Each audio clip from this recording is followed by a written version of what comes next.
मैं अक्सर कहता आया हूँ कि हमारा ब्रह्मांड इतना ज्यादा बड़ा है कि यहाँ इंसानों के अलावा कोई दूसरी प्रजाति ना रहती हो, ऐसा हो ही नहीं सकता। दुनिया भर के सभी वैज्ञानिक मेरी इस बात से सहमत होंगे। अब ये कहना बहुत मुश्किल है कि ये एलियन जीव हम इंसानों जितने समझदार हैं या हमसे भी ज्यादा इंटेलिजेंट और एडवांस हैं। ऐसा भी हो सकता है कि ये प्रजातियां अभी केवल छोटी छोटी माइक्रो ऑर्गेनिज्म से ज्यादा बढ़कर कुछ भी ना हो।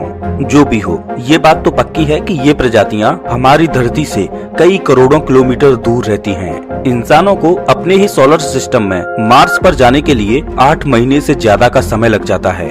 वॉयेजर 1 जो इंसानों द्वारा बनाया गया आज का सबसे दूर का स्पेस मिशन है, उसे भी हमारे सोलर सिस्टम के प्लैनेट्स को क्रॉस करने में 40 साल से ज्यादा का वक्त लग गया। अगर कोई एडवांस्ड और इंटेलिजेंट प्रजातियां हमारे ब्रह्मांड में मौजूद हैं, तो वो हमसे कई प्रकाश वर्ष दूर होंगी। अब मैं आपसे ये पूछना चाहता हूँ कि क्या ऐसा नहीं हो सकता कि ये प्रजातियां पहले ही हमारी धरती पर आ चुकी हों, लेकिन बदकिस्मती से ये उस वक्त आए हों जब धरती पर किसी जीवित प्रजाति का अस्तित्व ही नहीं था। चलिए मान लेते हैं कि एक एलियन वैज्ञानिक कुछ करोड़ों सालों के बाद अक्सर धरती का चक्कर लगाकर चला जाता है, तो ऐसे में इन करोड़ों सालों में उन्हें धरती पर कौन से बदलाव दिखाई देंगे? इस एलियन वैज्ञानिक की नजर से हमारी धरती ने किस तरह से इवॉल्व किया होगा?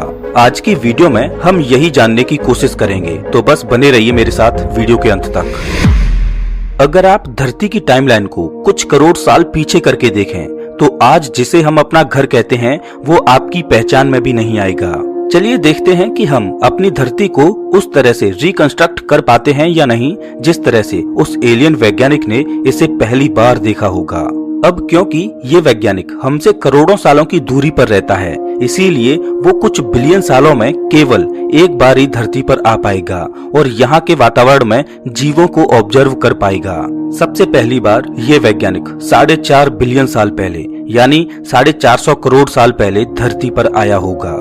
उस वक्त धरती एक आग के गोले से ज्यादा कुछ नहीं थी। मैं यकीन के साथ कह सकता हूँ कि इस एलियन वैज्ञानिक ने धरती को एक नजर देखते ही कह दिया होगा कि यहाँ पर किसी भी तरह का जीवन नहीं पनप सकता। हमारी धरती अभी बहुत यंग है, इसको बने हुए अभी 100 मिलियन साल भी नहीं हुए हैं। धरती का वातावरण ज्यादातर हाइड्रोजन और हीलियम से बना हुआ है। धरती ने अब तक अपने मैग्नेटिक फील्ड को पैदा नहीं किया है, इस वजह से सूरज की किरणों ने इसे रेडिएशन का मैदान बना दिया है। इसके अलावा हमारी इस आग के गोले जैसी धरती पर लगातार एस्ट्रॉइड्स और कॉमेट्स गिर रहे हैं। इन बड़े बड़े पत्थरों की वजह से धरती और ज्यादा बड़ी होती जा रही है। इस प्रोसेस को वैज्ञानिक भाषा में एक्रीशन भी कहा जाता है। अगर हमारे एलियन मेहमानों ने धरती को इस स्थिति में देखा होगा, तो उन्होंने तुरंत इस बात को स्वीकार कर लिया होगा कि यहाँ पर जीवन का जन्म नहीं हो सकता। लेकिन मैं उनकी इस बात से सहमत नहीं हूँ। यही वो समय था जब धरती पर जिंदा जीवों के छोटे छोटे कणों का आगमन हुआ था। जो एस्ट्रॉइड्स धरती से टकरा रहे थे, उनके अंदर एक चमत्कारी चीज थी जो धरती के रंग रूप को बदलने वाली थी। वो था पानी। मैं मानता हूँ कि धरती पर आया हुआ ज्यादातर पानी इन एस्ट्रॉइड से नहीं आया था, लेकिन फिर भी माना जाता है कि बहुत सारे जरूरी केमिकल्स इन्हीं के द्वारा धरती पर आए थे। एक थ्योरी के मुताबिक सूरज की किरणों से जो हाइड्रोजन आयंस निकलते थे, उन्होंने इन एस्ट्रॉइड्स के साथ मिलकर धरती की सतह पर ऑक्सीजन के एटम्स को जन्म दिया और पानी को पैदा किया। इसके बाद जैसे जैसे धरती ठंडी होती गई, वैसे वैसे हैवी एलिमेंट्स सतह के अंदर जाने लगे और लाइटर कंपाउंड्स जैसे कि पानी सतह के ऊपर आने लगे। उस वक्त में भी ज्वालामुखी फटते थे और उन्होंने कार्बन डाइऑक्साइड, अमोनिया और वाटर वेपर जैसे जरूरी एलिमेंट्स को धरती के वातावरण में छोड़ दिया। बस फिर क्या था, बारिश के रूप में इस पानी ने धरती पर बड़े बड़े समुद्र बना दिए। अगर हमारे एलियन वैज्ञानिक सच में एडवांस्ड थे, तो उन्होंने धरती के इस पोटेंशियल को देख लिया होगा और प्लान किया होगा कि यहाँ कुछ सालों के बाद वापस आना चाहिए। चलिए अब इमेजिन करते हैं कि हमारे एलियन वैज्ञानिक 250 करोड़ साल पहले एक बार फिर से धरती पर आए थे। अब उन्हें क्या देखने को मिलेगा? उनकी पिछली विजिट से करीब 200 करोड़ साल से भी ज्यादा का समय बीत चुका है और एक बड़े आग के गोले की जगह उन्हें देखने को मिलता है ऑरेंज कलर का एक खूबसूरत प्लैनेट। धरती ने अपने अंदर क्रस्ट और मैग्नेटिक फील्ड को पैदा कर लिया है। वातावरण में मीथेन नाम का केमिकल आ गया है जिसकी वजह से धरती ऑरेंज कलर की दिखाई दे रही है। जिस तरह से आज शनि ग्रह का चंद्रमा टाइटन दिखाई देता है, 250 करोड़ साल पहले हमारी धरती भी बिल्कुल वैसी ही दिखाई देती थी। धरती पर बड़े बड़े पानी से भरे हुए समुद्र आ गए हैं, जो लगातार हो रही बारिश की वजह से पैदा हुए हैं। जब इन एलियन वैज्ञानिकों ने धरती की सतह से आकाश की तरफ देखा तो उन्हें हमारा बड़ा सा चंद्रमा दिखाई दिया, जो उस वक्त बहुत करीब हुआ करता था। अगर इस धरती पर मौजूद ब्लू ग्रीन पानी का सैंपल हमारे एलियन वैज्ञानिक लेते हैं तो उन्हें दिखाई देगा कि साइनोबैक्टीरिया नाम के जीवों ने पानी को अपना घर बना लिया है और धरती पर जीवन की शुरुआत हो चुकी है। इन बैक्टीरियाज ने धरती पर दूसरी जिंदा चीजों को पैदा करने में बहुत बड़ा रोल प्ले किया है। इन्होंने वातावरण में ऑक्सीजन को भारी मात्रा में छोड़ा था, जिससे धरती पर ओजोन लेयर बन सकी और सूरज की तेज विनाशकारी किरणों से हमें राहत मिली। बिना किसी दूसरे जीवों की रोक टोक के साइनोबैक्टीरिया ने धरती को अपना घर बना लिया था। वो सोलर एनर्जी की मदद से कार्बन डाइऑक्साइड और पानी को जरूरी न्यूट्रिएंट्स में तब्दील कर रहे थे और बदले में वातावरण को और ज्यादा ऑक्सीजन से भर रहे थे। अब हमारे एलियन वैज्ञानिकों को यकीन हो गया था कि धरती का रंग रूप पूरी तरह से बदलने वाला है और वो एक बार फिर से भविष्य में यहाँ पर आने का प्लान बनाते हैं। एक बार फिर से उम्मीद लेकर ये एलियन वैज्ञानिक 65 करोड़ साल पहले धरती पर आते हैं और उन्हें जो दिखाई देता है उस पर उन्हें यकीन ही नहीं होता।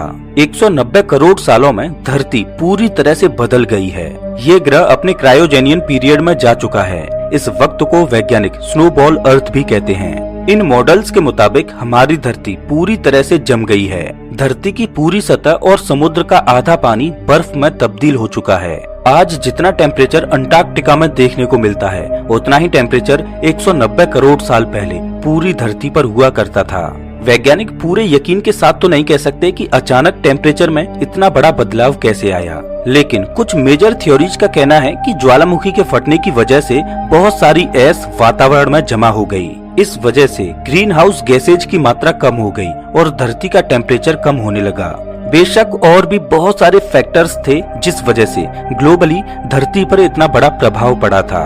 चौंकाने वाली बात तो ये है कि इतनी सारी बर्फ के नीचे एक बहुत बड़ा सुपर कॉन्टिनेंट छुपा हुआ है। इसे हमने पेनोसिया नाम दिया है। बदकिस्मती से बर्फ की वजह से हमारे एलियन वैज्ञानिकों को ये सुपर कॉन्टिनेंट बिल्कुल भी दिखाई नहीं दिया होगा। इस पीरियड में समुद्र और जमीन में फर्क बता पाना नामुमकिन था। हमारे एलियन वैज्ञानिक इस सफेद चादर पर लैंड करते हैं और सोचते हैं कि एक वक्त था जब यही सतह आग के गोले के रूप में धधक रही थी। पहले तो उन्हें लगता है कि शायद इस बेदर्द वातावरण ने धरती पर पल रहे जिंदा जीवों को नष्ट कर दिया होगा, लेकिन ऐसा बिल्कुल भी नहीं होता। साइनोबैक्टीरिया समुद्र के बिल्कुल अंदर हाइड्रोथर्मल वेंट्स के पास अभी भी जिंदा है। इसके साथ ही नए जीवों ने भी धरती पर पनपना शुरू कर दिया है। रेड एल्गाई नाम के जीव समुद्र की गहराइयों में पैदा हो चुके हैं। अभी भी इस धरती पर कॉम्प्लेक्स और एक से ज्यादा सेल्स वाली लाइफ फॉर्म पैदा नहीं हुई है, लेकिन जिस तरह से जिंदगी ने इतने कड़े वातावरण में भी जीना सीख लिया, ये उसके रेजिलियंस को दिखाता है। अब तक लगभग 3 बार ये एलियन मेहमान हमारी धरती पर आ चुके हैं और इनमें से बहुतों ने तो ये सवाल जरूर किया होगा कि आखिर क्यों वो बार बार इस अजीब से प्लानिट पर आ रहे हैं, जहाँ पहले तेज गर्मी होती है और फिर तेज ठंड। लेकिन जो उनमें सबसे बुद्धिमान वैज्ञानिक है वो जानता है कि धरती पर अभी और भी बहुत से बड़े बड़े बदलाव होने वाले हैं और इसीलिए वो एक बार फिर से यहाँ आने का दृढ़ निश्चय करते हैं। 36 करोड़ साल पहले एक बार फिर से ये परग्रही वैज्ञानिक धरती पर आते हैं और एक बार फिर से वो इसे देखकर चौंक जाते हैं। प्लैनेट पर मौजूद ज्यादातर बर्फ पिघल चुकी है और वातावरण भी कई हद तक गर्म हो चुका है। वैज्ञानिकों की माने तो इस वक्त में समुद्र का टेम्परेचर करीब 30 डिग्री सेल्सियस से 21 डिग्री सेल्सियस के बीच था। इस पीरियड को डिवोनियन पीरियड कहा जाता है। धरती पर पेड़ पौधे पैदा होने लगे हैं और इस वजह से वातावरण का CO2 लेवल भी कम हो रहा है। 65 करोड़ साल पहले का जो सुपर कॉन्टिनेंट था वो टूटकर अलग अलग कॉन्टिनेंट्स में बदल चुका है, लेकिन सबसे बड़ा बदलाव धरती पर मौजूद जिंदा जीवों में आ गया है। समुद्र पूरी तरह से कॉम्प्लेक्स लाइफ फॉर्म से भर गया है। ट्राइलोबाइट्स, ब्रेचियोपोड्स और मछलियां तक यहाँ पैदा हो चुकी हैं। इनमें से सबसे खतरनाक जीव है डंक्लियोस्टियस, जो करीब 10 मीटर लंबी मछली है। अगर आप इन मछलियों को आज देखते हो तो आपको आज के मॉडर्न ग्रेट व्हाइट शार्क की याद आ जाती है। पिछली बार हमारे एलियन वैज्ञानिक धरती पर पूरी मेहनत से अलग अलग लाइफ फॉर्म्स को खोज रहे थे, लेकिन इस बार यहाँ इतने सारे और इतने खतरनाक जीव आ गए हैं कि उन्हें इन लाइफ फॉर्म से बचकर रहना होगा। ये समय पेड़ पौधों के लिए सबसे बड़ा समय था। उस वक्त कोई भी बड़ा हर्बीवोरस जानवर एग्जिस्ट नहीं करता था, इसीलिए प्लांट लाइफ बिना किसी रोक टोक के तेजी से बढ़ रही थी। कुछ पानी में रहने वाले जीवों ने अपने शरीर को इवॉल्व करना शुरू कर दिया है और पैरों की मदद से जमीन पर चलने भी लगे हैं। अब जैसे जैसे हमारे एलियन वैज्ञानिक धरती को छोड़कर जा रहे होते हैं तो उन्हें एक चीज तो समझ आ जाती है, एक प्लानेट अपने पूरे जीवन काल में बहुत सारे बदलावों से होकर गुजरता है। कहाँ पहले धरती एक बड़ा सा आग का गोला हुआ करती थी, फिर वो सफेद चादर से बर्फ में ढक गई और आज इतने इवोल्यूशन के बाद एक ब्लू प्लैनेट में तब्दील हो गई है। इन एलियन वैज्ञानिकों के जाने के बाद भी बहुत सारे बदलाव आने वाले हैं। एक मास एक्सटिंक्शन आएगा जो मरीन लाइफ को पूरी तरह से डिस्ट्रॉय कर देगा। जमीन पर रहने वाले जीवों को वातावरण के मुताबिक अपने आप को एक बार फिर से इवॉल्व करना होगा।